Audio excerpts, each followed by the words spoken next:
Hi friends, welcome to my channel. ಇವತ್ತಿನ ಒಂದು big boss ಅಗ್ನಿ ಪರೀಕ್ಷೆಯಲ್ಲಿ ಏನಾಗುತ್ತೆ ಅಂತ ನೋಡೋಣ ಬನ್ನಿ. ಅಗ್ನಿ ಪರೀಕ್ಷೆ ವೇದಿಕೆಗೆ ಮೊದಲನೇದಾಗಿ 2 ಜೋಡಿಗಳು ಬರುತ್ತೆ. ಅದರಲ್ಲಿ ಒಂದು ಸಂಸ್ಕೃತಿ ಮತ್ತೆ ಇನ್ನೊಂದು ಲಕ್ಷ್ಮಿ ಅಂತ. ಸಂಸ್ಕೃತಿ ಅನ್ನೋರು ಅವರು ಟ್ರಾನ್ಸ್ಜೆಂಡರ್ ಆಗಿರ್ತಾರೆ ಮತ್ತು ಅವ್ರು ಏನು ಹೇಳ್ತಾರೆ ಅಂತಂದ್ರೆ, ನನ್ನ ಒಂದು ಏನು ವರ್ಗ ಇದೆ ಅದನ್ನು ನಾನು ಪ್ರತಿನಿಧಿಯಾಗಿ ನಾನು ಇಲ್ಲಿಗೆ ಬಂದಿದ್ದೀನಿ ಅಂತ ಅವರು ತುಂಬ ಸಾಫ್ಟ್ ಆಗಿ ಮಾತಾಡ್ತಾರೆ.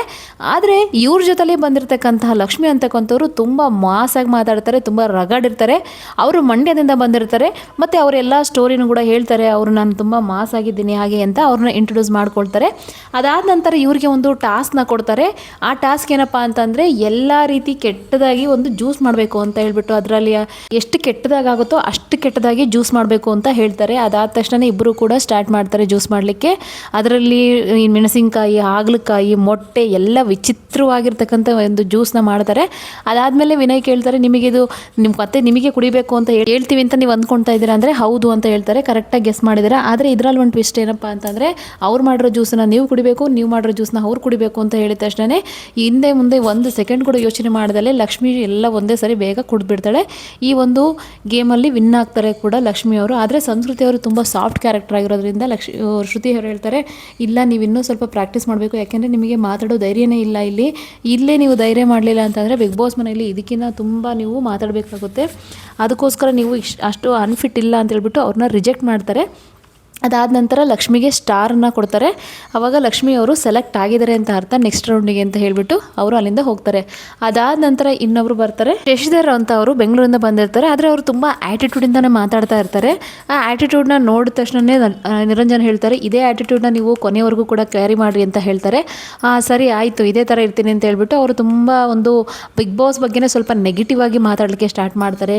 ಬಿಗ್ ಬಾಸ್ ಅನ್ನೋ ಇರ್ತಕ್ಕಂಥ ಸ್ವರೂಪನೇ ನಾನು ಚೇಂಜ್ ಮಾಡ್ತೀನಿ, ಮತ್ತು ನಾನು ಒಂದು ಗ್ಯಾಂಗ್ ಲೀಡರ್ ಥರ ಆ ಥರ ಎಲ್ಲ ಮಾತಾಡ್ತಾರೆ. ಅಂದರೆ ನೀವು ಗ್ಯಾಂಗ್ ಕಟ್ಕೊಂಡು ಕೊಡ್ತೀರಾ ನೀವು ಇಲ್ಲಿ ಅಂತ ಸಂಗೀತ ಅವರು ಕೇಳಿದ್ದಕ್ಕೆ, ನಾನು ಆ ಥರ ಎಲ್ಲ ಹೇಳಿದ್ದು, ಇಲ್ಲಿ ನಾನು ಒಂದು ಗ್ಯಾಂಗ್ನ ಕ್ರಿಯೇಟ್ ಮಾಡೋದಿಲ್ಲ.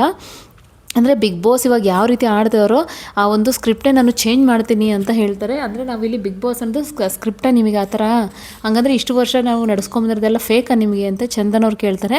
ಅದಕ್ಕೆ ಅವ್ರು ಏನೂ ಆನ್ಸರ್ ಮಾಡೋದಿಲ್ಲ. ಆದರೆ ನಾನು ಅಷ್ಟು ಡ್ಯಾನ್ಸ್ ಮಾಡಿಕೊಂಡು ಚೆನ್ನಾಗಿ ಬಂದೆ, ನೀವು ಒಬ್ಬರು ಕೂಡ ನನಗೆ ಅಪ್ರಿಷಿಯೇಟೇ ಮಾಡಲಿಲ್ಲ ಅಂತ ಅವರು ಬ್ಲೇಮ್ ಮಾಡ್ತಾರೆ. ಅದು ನಮ್ಮ ಇಷ್ಟ ಸರ್, ಅದು ನಾವು ಅಪ್ರಿಷಿಯೇಟ್ ಮಾಡ್ತೀವೋ ಇಲ್ವೋ ನೀವು ಅದನ್ನು ಕೇಳೋಕೆ ನಿಮ್ಗೆ ಅಧಿಕಾರ ಇಲ್ಲ ಅಂತ ಶ್ರುತಿ ಅವ್ರು ಹೇಳ್ತಾರೆ. ಆದರೆ ವಿನಯ್ ಅಂತೂ ತುಂಬ ಅವ್ರ ಮೇಲೆ ಕೋಪ ಬರುತ್ತೆ, ಯಾಕೆಂದರೆ ತುಂಬ ಆ್ಯಟಿಟ್ಯೂಡ್ನ ಶೋ ಮಾಡ್ತಾ ಇರೋದಕ್ಕೋಸ್ಕರ ವಿನಯ್ ಡೈರೆಕ್ಟಾಗಿ ನಾನು ನಿಮಗೆ ರೆಡ್ ಕೊಡ್ತಾ ಇದ್ದೀನಿ, ಪ್ಲೀಸ್ ಇಲ್ಲಿಂದ ಹೋಗ್ಬಿಡಿ ಅಂತ ಡೈರೆಕ್ಟಾಗಿ ಹೇಳ್ತಾರೆ. ಅದಾದ ನಂತರ ಇಲ್ಲ ನಿಮ್ಗೆ ಇನ್ನೊಂದು ಲಾಸ್ಟ್ ಚಾನ್ಸ್ ಕೊಡ್ತೀನಿ ಅಂತ ಹೇಳಿಬಿಟ್ಟು ಚಂದನ್ ಗೌಡ ಅವರು ಹೇಳ್ತಾರೆ, ಚಂದನ್ ಶೆಟ್ಟಿ ಇಲ್ಲಿ ನಿಮಗೆ ನಾನು 1 ನಿಮಿಷ ಟೈಮ್ ಕೊಡ್ತೀನಿ, ಅದ್ರ 1 ನಿಮಿಷದ ಒಳಗಡೆ ನೀವು ನಮ್ಮ 4 ಜಡ್ಜಸ್ನ ನೀವು ಇಂಪ್ರೆಸ್ ಮಾಡಿದ್ರೆ ಮಾತ್ರ ನಿಮಗೆ ಚಾನ್ಸ್ ಕೊಡ್ತೀನಿ ಅಂದರೆ ಅವರಾದರೂ ಕೂಡ ಏನು ಮಾತಾಡೋದಿಲ್ಲ. ತುಂಬ ಆ್ಯಟಿಟ್ಯೂಡಾಗಿ ತುಂಬ ಒಂದು ರಗಡ್ಡಾಗಿ ಮಾತಾಡ್ತಾರೆ. ಆದರೆ ಇದೆಲ್ಲವನ್ನು ಕೇಳಿದ್ರಂತ 4 ಜನಕ್ಕೂ ಕೂಡ ಸರಿ ಹೋಗಲ್ಲ. ಫಸ್ಟು ನೀವು ಇಲ್ಲಿಂದ ಹೋಗಿ ಸ್ಟೇಜ್ ಬಿಟ್ಟು ಅಂತ ಅವ್ರು ಡೈರೆಕ್ಟಾಗಿ ಹೇಳಿದ ತಕ್ಷಣ ಇಲ್ಲ ನಾನು ಹೋಗಲ್ಲ, ನನಗಿನ್ನೂ ಸ್ಟಿಲ್ ಚಾನ್ಸ್ ಇದೆ ಅಂತ ಅವರು ಅಲ್ಲೇ ನಿಂತ್ಕೊಂಡಿರ್ತಾರೆ. ಅದಾದ ನಂತರ ನಿರಂಜನ್ ಅವ್ರನ್ನ ಕರ್ಕೊಂಡೋಗ್ಬಿಟ್ಟು ಸ್ಟೇಜಿಂದ ಹೊರಗಡೆ ಕಳಿಸ್ಬಿಟ್ಟು ಬರ್ತಾರೆ. ಈ ಥರ ಒಂದು ಆ್ಯಟಿಟ್ಯೂಡ್ ಇದ್ದರೆ ತುಂಬ ಕಷ್ಟ ಆಗುತ್ತೆ. ಆ್ಯಟಿಟ್ಯೂಡ್ ಇರಬೇಕು, ಆದರೆ ಎಲ್ಲ ವಿಷಯದಲ್ಲೂ ಅಲ್ಲ, ಎಲ್ಲ ಟೈಮಲ್ಲೂ ಕೂಡ ಆ್ಯಟಿಟ್ಯೂಡು ಒಳ್ಳೆಯ ಕೆಲಸಕ್ಕೆ ಬರಲ್ಲ ಅಂತ ನಿರಂಜನ್ ಅವರು ಹೇಳ್ತಾರೆ. ನಂತರ ಒಬ್ಬರು ಕಂಟೆಸ್ಟೆಂಟ್ ಬರ್ತಾರೆ, ವಿಕಾಸ್ ಅಂತ. ಅವರು ಬೆಂಗಳೂರಿಂದ ಬಂದಿರ್ತಾರೆ. ಅವರು ಯೂಶ್ವಲಿ ನೋಡಲಿಕ್ಕೇ ಅವರು ಒಂದು ಜಿಮ್ ಕೋಚ್ ಆಗಿ ಕೆಲಸ ಮಾಡ್ತಾರೆ ಅಂತ ಹೇಳ್ತಾರೆ. ಮತ್ತು ಅವರು ಫೈಟರ್ ಕೂಡ ಆಗಿರ್ತಾರೆ. ಮತ್ತು ನಾನು ಆ್ಯಕ್ಟಿಂಗ್ ಕೂಡ ಮಾಡ್ತೀನಿ ಅಂತ ಅವ್ರ ಬಗ್ಗೆ ಇಂಟ್ರೊಡಕ್ಷನ್ ಕೊಡ್ತಾರೆ. ಮತ್ತು ಅವರು ಜಡ್ಜಸ್ ಯಾವುದೇ ಒಂದು ಡಿಸಿಷನ್ ಕೊಟ್ಟರು ಕೂಡ ಅವರು ಓಕೆ ಮಾಡ್ತಾರೆ. ಮತ್ತು ಏನೇ ಟಾಸ್ಕು ಕೂಡ ಕೊಟ್ಟರು ಅವರು 1 ಸೆಕೆಂಡ್ ಯೋಚನೆ ಮಾಡಿದ್ರೆ ಅವರು ಎಲ್ಲ ಟಾಸ್ಕ್ಗಳನ್ನು ಕೂಡ ಡೈರೆಕ್ಟಾಗಿ ಆಡ್ಕೊಳ್ತಾ ಬರ್ತಾರೆ. ಸೊ ಸ್ವಲ್ಪ ಇದರಲ್ಲಿ ನಾವು ನೋಡ್ಬೋದು ಅಂತಂದರೆ ಅವರು ಇಂಪ್ರೆಸ್ ಆದರೂ ಜಡ್ಜಸ್ ಅಂತ ಹೇಳ್ತಾರೆ. ನೆಕ್ಸ್ಟ್ ಆದಮೇಲೆ ಅವರು ಲಾಯರ್ ಬಂದಿರ್ತಾರೆ, ನಿಖಿಲ್ ಅಂತ ಅಡ್ವೊಕೇಟ್ ಬಂದಿರ್ತಾರೆ. ಅವರು ಕೂಡ ಅವ್ರನ್ನ ಇಂಟ್ರೊಡಕ್ಷನ್ ಮಾಡ್ಕೊಳ್ತಾರೆ, ನಾನು ತುಂಬ ಬಡ ಫ್ಯಾಮಿಲಿಯಿಂದ ಬಂದಿದ್ದೀನಿ ಆ ಥರ ಈ ಥರ ಅಂತೆಲ್ಲ ಅವ್ರ ಬಗ್ಗೆ ಹೇಳ್ಕೊಳ್ತಾರೆ. ಅದಾದ ನಂತರ ಇವರಲ್ಲಿ ಕೂಡ ಜಿಮ್ ಟ್ರೈನರ್ಗೆ 2 ಗ್ರೀನ್ ಬರುತ್ತೆ, ಮತ್ತು ಅಡ್ವೊಕೇಟ್ಗೆ 1 ಗ್ರೀನ್ ಮಾತ್ರ ಬರುತ್ತೆ. ಸೊ ಅವರು ಹೋಲ್ಡಲ್ಲಿ ಒಬ್ಬರು ಹೋಗ್ತಾರೆ, ಇನ್ನೊಬ್ಬರು ರಿಜೆಕ್ಟ್ ಆಗ್ತಾರೆ. ನಂತರ ಇಲ್ಲಿ ಹೇಮಲತಾ ಅವರು ಬರ್ತಾರೆ. ಅವರೊಂದು ತುಂಬ ಇಂಟ್ರೆಸ್ಟಿಂಗ್ ಕ್ಯಾರೆಕ್ಟರ್ ಅಂತ ಎಲ್ರಿಗೂ ಅನಿಸುತ್ತೆ. ತುಂಬ ಚೆನ್ನಾಗಿ ಹಾಡು ಹೇಳ್ತಾರೆ. ಅದಾದ ನಂತರ ಮಿಮಿಕ್ರಿಗಳನ್ನ ಮಾಡ್ತಾರೆ. ಎಲ್ಲ ಅವ್ರು ಏನು ಕ್ವಶನ್ ಕೇಳಿದ್ರು ಕೂಡ ಅವರು ನೀಟಾಗಿ ಆನ್ಸರ್ನ ಮಾಡ್ತಾರೆ. ಅದಾದ ನಂತರ ಚಂದನ್ ಶೆಟ್ಟಿ ಅವ್ರು ಕೇಳ್ತಾರೆ, ನೀವು ಎಲ್ಲ ಲ್ಯಾಂಗ್ವೇಜಸ್ನಲ್ಲೂ ಕೂಡ ಹಾಡ್ತೀರಾ ಅಂದಿದ್ದಕ್ಕೆ ಹೌದು, ನಾನು ಎಲ್ಲ ಲ್ಯಾಂಗ್ವೇಜಲ್ಲಿ ಕೂಡ ನಾನು ಹಾಡಿನ ಹೇಳ್ತೀನಿ ಅಂತ ಅವ್ರು ಹೇಳ್ತಾರೆ. ಇದೆಲ್ಲ ನೀವು ಹೇಗೆ ಕಲ್ತ್ರಿ ಅಂದರೆ, ನಾನು 8th 9th 10th ಎಲ್ಲ ಬಂದುಬಿಟ್ಟು ನಾನು ಇಂಗ್ಲೀಷ್ ಮೀಡಿಯಮಲ್ಲೇ ಓದಿದ್ದು, ಅದಕ್ಕೋಸ್ಕರ ನನಗೆ ಬರುತ್ತೆ ಇಂಗ್ಲೀಷು. ಅದಾದ ನಂತರ ಓದಲಿಲ್ಲ ಸರ್, ನನಗೆ ಮದುವೆ ಮಾಡಿ ಕಳಿಸ್ಬಿಟ್ರು. ಆ ಭೂತಾಯಿನೇ ನಂಬ್ಕೊಂಡು ನಾನು ಜೀವನ ಮಾಡ್ತಾ ಇದ್ದೀನಿ. ಅದ್ರ ಜೊತೆಲಿ ನನಗೆ ಈ ಒಂದು ದೇವರು ಕೂಡ ನನಗೆ ಇವತ್ತು ಇಲ್ಲಿ ಅವಕಾಶವನ್ನು ಕೊಟ್ಟಿದ್ದಾರೆ ಅಂತ ಅವರು ಹೇಳಿದ್ದಾರೆ. ಅದಾದಮೇಲೆ ಜಡ್ಜಸ್ ಕೇಳುವಂತಹ ಎಲ್ಲ ಕ್ವಶನ್ಗೂ ಕೂಡ ಅವರು ತುಂಬ ಇನ್ನೋಸೆಂಟಾಗಿ ಆನ್ಸರ್ನ ಮಾಡ್ತಾರೆ. ಸಂಗೀತ ಕೇಳ್ತಾರೆ, ಅಲ್ಲ ನೀವು ಇಷ್ಟೊಂದು ಮುಗ್ಧರು, ನಿಮ್ಮನ್ನು ಅಷ್ಟು ಕಳಿಸೋದಕ್ಕೆ ನನಗೆ ಭಯ ಆಗ್ತಾಯಿದೆ ಅಂದರೆ, ನೀವೇನು ಭಯ ಕಣವ, ನಾನು ಕಳಿಸವ, ನಾನು ನೋಡ್ಕೊತೀನಿ ಅಂತ ಅವರು ತುಂಬ ಫನ್ನಿಯಾಗಿ ಹೇಳ್ತಾರೆ. ಇದರಿಂದ ಇಂಪ್ರೆಸ್ ಆದಂತಹ ಸಂಗೀತ ಅವ್ರನ್ನ ಸೆಲೆಕ್ಟ್ ಮಾಡ್ಕೊಳ್ತಾರೆ. ಸೊ ಎಲ್ಲ 4 ಜನ ಕೂಡ ಅವ್ರನ್ನ ಸೆಲೆಕ್ಟ್ ಮಾಡ್ಕೊಳ್ತಾರೆ. ಅದಾದ ನಂತರ ಅವ್ರಿಗೆ ಸ್ಟಾರನ್ನು ಕೂಡ ಕೊಡ್ತಾರೆ. ಇದರಲ್ಲಿ ಇವರು ತುಂಬ ಒಂದು ಮುಗ್ಧತೆಯನ್ನು ಕಾಣಿಸುತ್ತೆ. ಅಟ್ ದ ಸೇಮ್ ಟೈಮ್ ಅವ್ರು ಏನು ಮಾಡ್ತಾರೆ ಅಂದರೆ ಇಂಗ್ಲೀಷಲ್ಲಿ ಕೂಡ ತುಂಬ ಫ್ಲೂಯೆನ್ಸಿಯಾಗಿ ಮಾತಾಡ್ತಾರೆ. ಅದನ್ನು ಕೇಳಿ ನಿರಂಜನ್ ದೇಶಪಾಂಡೆ ವಿಷಲ್ ಹೊಡಿತಾರೆ.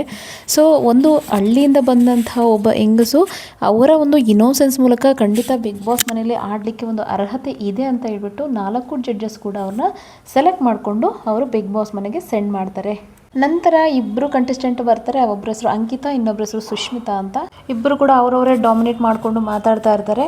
ಅದಾದ ನಂತರ ಸುಷ್ಮಿತಾ ಹೇಳ್ತಾರೆ, ನಾನು ತುಂಬ ಆರ್ಥೋಡಾಕ್ಸ್ ಫ್ಯಾಮಿಲಿಯಿಂದ ಬಂದಿದ್ದೀನಿ, ನಾನು ಬೆಲ್ಲಿ ಡ್ಯಾನ್ಸರ್ ಅಂತ. ಅವರೇ ಮತ್ತು ಸ್ಟೇಜಿಂದ ಹೊರಗಡೆ ಯಾವ ಥರ ಮಾತಾಡ್ತಿದ್ರು ಅಂತ ಹೇಳ್ಬಿಟ್ಟು ಅವರವರೇ ಜಗಳ ಆಡೋಕ್ಕೆ ಸ್ಟಾರ್ಟ್ ಮಾಡ್ತಾರೆ. ಅದಾದ ನಂತರ ಇಬ್ಬರು ಸ್ಟೇಜ್ ಮೇಲೆ ಜಗಳ ಆಡೋಕ್ಕೆ ಸ್ಟಾರ್ಟ್ ಮಾಡಿಬಿಡ್ತಾರೆ. ಅದನ್ನು ನೋಡಿದ ತಕ್ಷಣ ವಿನಯ್, ನೀವು ಇದೇ ಥರ ಮಾಡೋಂಗಿದ್ರೆ please get out from the stage ಅಂತ ಡೈರೆಕ್ಟಾಗಿ ಹೇಳ್ತಾರೆ. ಅದಾದ ನಂತರ ಇಬ್ಬರು ಕ್ವೈಟ್ ಆಗ್ತಾರೆ. ನಂತರ ಸುಷ್ಮಿತಾಂಗೆ ಸ್ವಲ್ಪ ಜೂರೀಸ್ ಬಗ್ಗೆ ಹೇಳಿ ಅಂತಂದರೆ ಜೂರೀಸ್ ಬಗ್ಗೆ ಅವಳು ನೀಟಾಗಿ ಡೀಟೇಲಾಗಿ ಹೇಳ್ತಾರೆ. ಅದಾದಮೇಲೆ ಅಂಕಿತಂಗೆ ಚಂದನ್ನು ಮತ್ತು ಮಾತ್ರ ಅವರು ಚಂದನ್ ಮತ್ತು ಶ್ರುತಿ ಅವರು ಎಲ್ಲ ರೆಡ್ ಕೊಡ್ತಾರೆ. ಸಂಗೀತ ಮಾತ್ರ ಅವ್ರಿಗೆ ಗ್ರೀನ್ ಕೊಟ್ಟಿರ್ತಾರೆ. ಅಂದರೆ ಅವರು ಸೆಲೆಕ್ಟ್ ಅರ್ಧ ಆಗಿದ್ದರು ಇಲ್ಲವೋ ಅಂತ ಇನ್ನೂ ಕನ್ಫರ್ಮ್ ಇಲ್ಲ.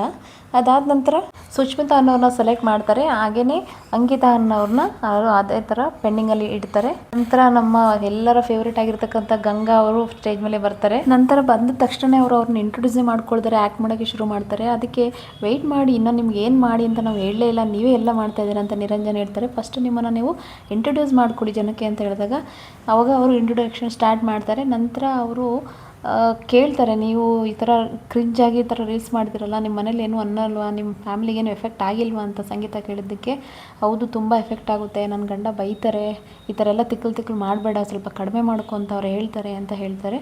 ಅದಾದ ನಂತರ ವಿನಯ್ ಹೇಳ್ತಾರೆ, ನಿಮ್ಮ ಗಂಡ ಕುಡಿತಾರೆ ಅಂತ ನೀವು ಹಾಕಿದ್ದೀರಲ್ವ ಇಲ್ಲಿ, ಅದ್ರ ಬಗ್ಗೆನೂ ಒಂದು ಕುಡಿಯೋದು ಬಿಡಿ ಅಂತ ಒಂದು ಆ್ಯಕ್ಟ್ ಮಾಡಿ ಅಂತ ಶ್ರುತಿಯವರು ಹೇಳ್ತಾರೆ. ಅದಾದ ನಂತರ ಅವರು ಶ್ರುತಿಯವರು ಹೇಳಿದ ತಕ್ಷಣ ಅವರು ತುಂಬ ಎಮೋಷನ್ ಆಗಿಬಿಡುತ್ತೆ. ಬಟ್ ಅವರು ತುಂಬ ಪರ್ಸ್ನಲ್ಲಾಗಿ ತೊಗೊಂಡ್ಬಿಟ್ಟು ಅದು ಆ್ಯಕ್ಟ್ನ ತುಂಬ ಚೆನ್ನಾಗಿ ಮಾಡ್ತಾರೆ. ಬಟ್ ಅವರು ಅಳನ್ನ ಕಂಟ್ರೋಲೇ ಮಾಡ್ಕೊಳ್ಳೋದಿಲ್ಲ, ತುಂಬ ಅಳಕ್ಕೆ ಸ್ಟಾರ್ಟ್ ಮಾಡ್ತಾರೆ. ಅದಾದ ನಂತರ ಸರಿ ಆಯಿತು ಅಂತ ಹೇಳ್ತಾರೆ.